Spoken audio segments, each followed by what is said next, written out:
Hello అండి. ఇప్పుడు చెప్పబోయే ఈ కథ పేరు దేవుడా నాకేమిచ్చావు. ఈ కథను రచించిన వారు లక్ష్మి గారు. ఇక కథలోకి వెళ్ళిపోతే తెల్లవారు 5 గంటలు. ఆ ఇంట్లో అందరూ వాళ్ళ వాళ్ళ పనుల్లో బిజీగా ఉన్నారు. అది ఒక మధ్యతరగతి కుటుంబం. మహేష్ ఆ ఇంటి యజమాని, ఆంజనేయ స్వామి భక్తుడు.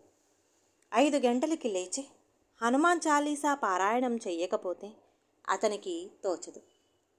అతని భార్య అనిత చదివింది గ్రాడ్యుయేషన్. ఉద్యోగం చేయడంలో ఉత్సాహం చూపించలేదు.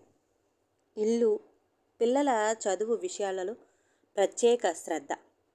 భర్త సంపాదనలో ఎంత పొదుపుగా ఖర్చు చేయగలమో ఆమెను చూసి నేర్చుకోవచ్చు. ఒంటెద్దు బండి లాగడంలా అనిపిస్తుంది మహేష్కి. ఆమె ఉద్యోగం చెయ్యకపోవడము అతనికొక పెద్ద లోటు. చాలాసార్లు చెప్పి చూశాడు. అనిత సున్నితంగానే తిరస్కరించింది. పూజ కానిచ్చి ముందు గదిలో దినపత్రిక చదువుతున్న భర్తకి కాఫీ ఇస్తూ, అనిత నిన్న పక్క వీధిలో రాధ కనిపించింది. పిల్లకి సంబంధాలేమైనా చూస్తున్నారా? ఇంకా ఎప్పుడు చేస్తారని నిష్ఠూరంగా మాట్లాడింది. మగవాళ్ళు మిమ్మల్ని ఎవరు ఏమీ అనరు. ఆడదాన్ని బయటికి వెళ్ళాలంటే భయమేస్తుంది. కుక్కురుకు కూతతో సమాధానం కూడా వినకుండా వంటింట్లోకి పరిగెత్తింది. పొద్దున్నే ఈ పెళ్లి టాపిక్ తప్ప మాట్లాడటానికి ఏమీ దొరకలేదా? తనలో తానే గొణుక్కున్నాడు మహేష్. కూతురు ప్రజ్ఞకి 25 ఏళ్ళు నిండిపోయాయి. పోయినసారి సివిల్స్లో ఇంటర్వ్యూ దాకా వెళ్ళింది. చిన్నప్పటి నుంచి అంతే. తనకి ఏమి కావాలో అది సాధించేదాకా ఎవ్వరి మాట వినదు. తెలిసిన వాళ్ళు పెళ్లి సంబంధాలు చెబుతూనే ఉన్నారు. ఎంత చెప్పినా తాను అనుకున్న విజయం సాధించే వరకు పెళ్లి మాట ఎత్తవద్దని తిరస్కరిస్తుంది. కొడుకు రవి ఎంఎస్కి అమెరికా వెళతానంటూ ఏవో ప్రయత్నాలు. మంచి యూనివర్సిటీలో స్టైఫండ్తో సీట్ వచ్చింది. దారి ఖర్చులు, చేతి ఖర్చులు సర్దాలి. ఈ దేశంలో చదివితే కాదా అంటే అర్థం కాదు. పిల్లల్ని చదివించటం పొరపాటైపోయింది. అల్పాహారం తింటూ భార్యతో అన్నాడు మహేష్. ఉష్, పిల్లలు పైన చదువుకుంటున్నారు హెచ్చరించింది అనిత. పిల్లలు ఇంట్లో చదువుకుంటుంటే అనిత అస్సలు మాట్లాడలేదు. మహేష్ రోజులాగే ఆఫీసుకు వెళ్ళి త్రోవలో ఉన్న గుళ్ళన్నిటికీ దండాలు పెట్టుకొని ఆఫీసుకు వెళ్ళాడు. సీట్లో కూర్చోగానే అటెండర్ వచ్చి మెమో ఒకటి చేతిలో పెట్టి వెళ్ళాడు. మహేష్ ముఖం ఎర్రబడింది. నిన్న సాయంత్రము భార్య అనితని డాక్టర్ దగ్గరకు తీసుకువెళ్ళాలని ఆఫీసు సమయం దాటాక బాస్కి చెప్పే వెళ్ళాడు. మహేషు వెళ్ళాక ఎమ్మెల్యే తాలూకా అర్జెంటు పని ఏదో వచ్చింది. సకాలంలో పని పూర్తి చెయ్యలేదని సమాధానం చెప్పవలసిందిగా, తనకి మెమో ఇవ్వవలసిందిగా ఆఫీసర్ మీద ఒత్తిడి తెచ్చాడట. ఆ ఎమ్మెల్యే గతంలో రూల్స్కి వ్యతిరేకంగా వాళ్ళ తాలూకా మనుషులకు పనిచేసి పెట్టమని పురమాయించాడు. తాను రూల్స్కి వ్యతిరేకముగా చెయ్యనందుకు తనకి శిక్ష వేశాడన్నమాట. మహేష్ మనసులోనే చాలా బాధపడ్డాడు. తల వెనక్కు వాల్చుకొని కళ్ళు మూసుకున్నాడు. ఈ గాడిద చాకిరీ తన వల్ల కాదనిపించింది. ఆలస్యంగా ఇంటికెళితే భార్యతో గోల. ఆదివారం పండగ లాంటి వాటిని కూడా చూడకుండా ఎప్పుడూ ఆఫీస్ని పట్టుకొని పనిచేసే వాళ్ళకి ఇంట్లో, సమాజంలో ఇల్లు పట్టకుండా తిరిగేవాడిగా పేరు. కనీసం ఏ జ్వరమన్నా వచ్చి సెలవు పెడదామంటే సర్వీస్లో అది కూడా తెలియదు. తనలో తనకే చాలా నిస్పృహగా అనిపించింది. ఎదురుగా బల్ల మీద ఉన్న సీసా నుండి మంచినీళ్లు తాగాడు. అందరూ తననే చూస్తున్నారని ఫీలింగ్. మహేష్కి ఈరోజు ఆఫీసులో పనిచేసే పరిస్థితి కనిపించలేదు. చిన్నప్పటి నుండి తను చదువులో ఫస్ట్, తనతో చదువుకున్న అందరిలో తానొక్కడికే ప్రభుత్వ ఉద్యోగము. ఏం లాభం? విపరీతమైన ఒత్తిడి, ఎదుగు బొదుగు లేని జీవితం. ఎప్పుడూ సెలవు పెట్టడు. చేతికున్న ఆంజనేయ స్వామి ఉంగరం చూసుకున్నాడు. దేవుడి మీదే చాలా కోపం వచ్చింది. దేవుడా, ఏమిచ్చావు నాకు? నీకేంటోయ్ మహేష్, అదృష్టవంతుడివి అంటారు అందరూ. మరి తనకెందుకు ఆ అదృష్టం కనిపించదు? మనసులోనే అనుకున్నాడు. సెలవు చీటీ పెట్టి బయలుదేరాడు. ఇంటికి వెళితే పిల్లలు, చదువులు, పెళ్ళి వద్దనిపించింది. నడుస్తున్నాడు. సమయం 11 దాటింది. గుళ్ళన్నీ మూసి ఉన్నాయి. దేవుడి మీద కోపం వచ్చింది. 11 దాటితే దేవుడితో సహా పూజారికి సెలవే. అంబులెన్సు శబ్దంతో ఆలోచనలో నుండి ఈ లోకంలోకి వచ్చాడు మహేష్. కొంచెం పక్కకు జరిగాడు మహేష్. Navajeevan hospital ambulance. ఈ చుట్టుపక్కల పెద్ద హాస్పిటల్. చూడగానే చందు గుర్తుకు వచ్చాడు. చందు మహేష్ చిన్ననాటి స్నేహితుడు. మహేష్ క్లాస్ ఫస్ట్ అయితే చందు లాస్ట్. వాడు డింకీలు కొట్టి చదివిన పెద్ద కార్పొరేట్ హాస్పిటల్లో అడ్మినిస్ట్రేటివ్ ఆఫీసర్గా ఉద్యోగము. వాడి భార్య ఉద్యోగస్తురాలు. ఒక్కడే కొడుకు. చాలా రోజులైంది. ఒకసారి వాడితో కూర్చొని మనసు స్థిమితపడ్డాక ఇంటికి వెళ్ళొచ్చు అని మనసులో చెప్పుకున్న మహేష్ ఆసుపత్రిలో అడుగుపెట్టాడు. చాలా పెద్ద భవనం.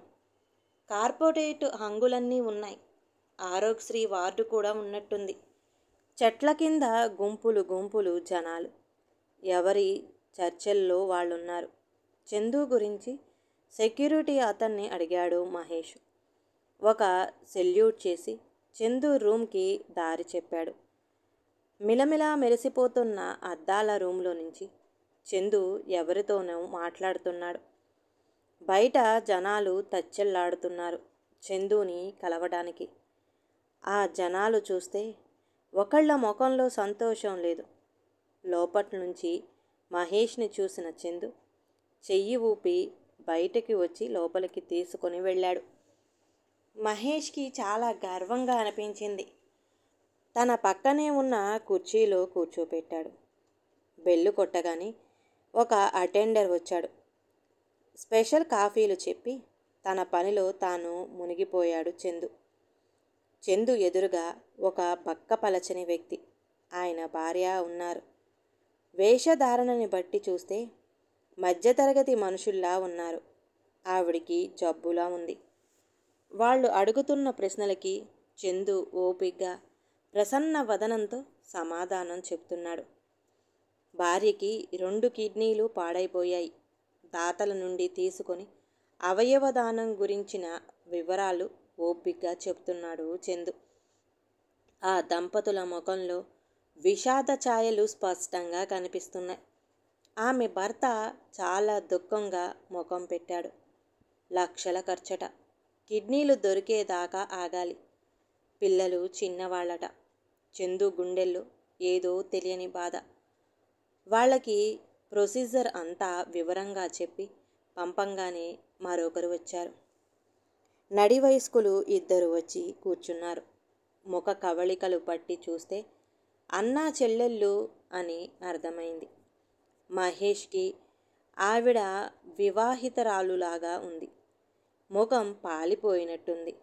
వాళ్ళ మాటలను బట్టి మహేష్కి అర్థమైందేంటంటే ఆవిడికి వివాహమయ్యి 10 ఏళ్ళు పూర్తయింది. సంతానం కలగలేదు. రకరకాలైన చికిత్సలు చేయించుకుందిట. ఆమె భర్త భార్యని పుట్టింట్లో దిగబెట్టేశాడట. సదరు సంబంధిత డాక్టర్ని కలిస్తే కృత్రిమ గర్భధారణకి వెళ్లాల్సిందిగా చెబుతూ వివరాలకై చందుని కలవమని చెప్పారట. వివరాలు చెప్పిన చందు కేసుని పట్టి సుమారు 3 నుండి 5 లక్షలు ఖర్చు రావచ్చని చెప్పి పంపివేశాడు. ఇంతలో కాఫీ వచ్చింది. రూమ్లోకి ఒక పెద్దాయన కూతురుతో సహా వచ్చారు. నువ్వు కాఫీ తీసుకోరా మహేష్ అంటూ చందు వచ్చిన వాళ్ళని కూర్చోమని చెప్పి వాళ్ళు చెప్పింది వింటున్నాడు. పెద్దాయనకి క్యాన్సర్ అట. కొడుకులు వదిలేస్తే కూతురు అతనికి చికిత్స చేయిస్తుంది. అల్లుడికి కూడా అంతంత మాత్రపు సంపాదనట. ఎటువంటి ఇన్సూరెన్సులు, హెల్త్ కార్డులు లేవట. తన నగ నట్ర అమ్మి తండ్రికి వైద్యం చేయిస్తుంది. బిల్లులో కొంత తగ్గించమని వేడుకుంటుంది. చందు తన పరిమితిలో ఉన్నతి తగ్గించి వాళ్ళని సమాధానపరిచి పంపేశాడు. మహేష్ కాఫీ తాగి కూర్చున్నాడు. చందు కాఫీ చల్లారిపోతుంది. మళ్ళీ ఇంకొకరు లోపలికి వచ్చే టైంలో ఏరా ఓ గంటైతే ఫ్రీ అవుతావా అని అడిగాడు మహేష్. రోజు ఇంతే. పొద్దున 8 గంటలకు వస్తే రాత్రి 7 గంటల వరకు తినడానికి కూడా సమయం దొరకదు అంటూ ఫోన్ మోగటంతో అటు తిరిగి ఫోన్ ఎత్తాడు చందు. పిల్లవాడి కాలేజీ నుండి ఫోన్.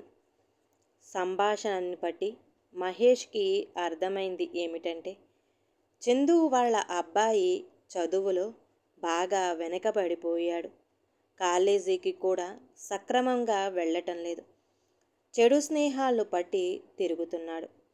చందు భార్యకి ఫోన్ చేస్తే ఆవిడ స్టాఫ్ వేరే ఉద్యోగం వలన కలవడం కుదరదని చందుకి చెప్పమని నెంబర్ ఇచ్చినట్టుంది. 2-3 రోజుల్లో వీలు చూసుకొని వస్తానని చెప్పి ఫోన్ పెట్టేశాడు చందు.